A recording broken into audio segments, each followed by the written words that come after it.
અને હવે સમાચારો વિગતવાર જોઈએ। વાત છોટાઉદેપુરની કરીએ। છોટાઉદેપુરના નસવાડીમાં વાનરનો ત્રાસ જોવા મળ્યો છે। એક દુકાનદાર પર વાનરે હુમલો કર્યો હતો। વાનરે કરેલા હુમલાના સીસીટીવી દ્રશ્યો સામે આવ્યા। અવારનવાર વાનરના હુમલાથી દુકાનદારો પરેશાન થઈ ગયા છે। વન વિભાગે વાનરને ઝડપી પાડવા માટે કવાયત શરૂ કરી છે। સ્થાનિકોએ માંગ કરી હતી કે વન વિભાગ વાનરોને અહીંથી પકડી પાડે।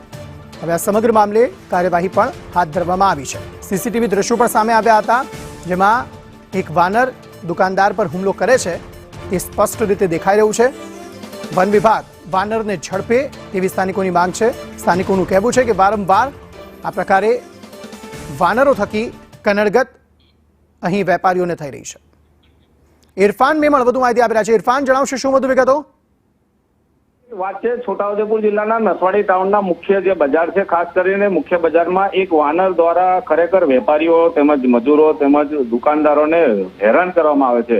દરરોજ સવાર પડતાની સાથે જે ખાસ કરીને વાનર છે એ અહીંયા દુકાનોમાં ઘૂસી જાય છે અને ખાસ કરીને હમણાં થોડા કલાકો પહેલા જ એક જે વેપારી છે, વેપારી પર ખાસ કરીને જે વાનર છે એને હુમલો કરતાની સાથે જ ખરેખર બધા જે મજૂરો હતા અને દુકાનદારો દુકાન છોડીને ભાગવા માંડ્યા હતા।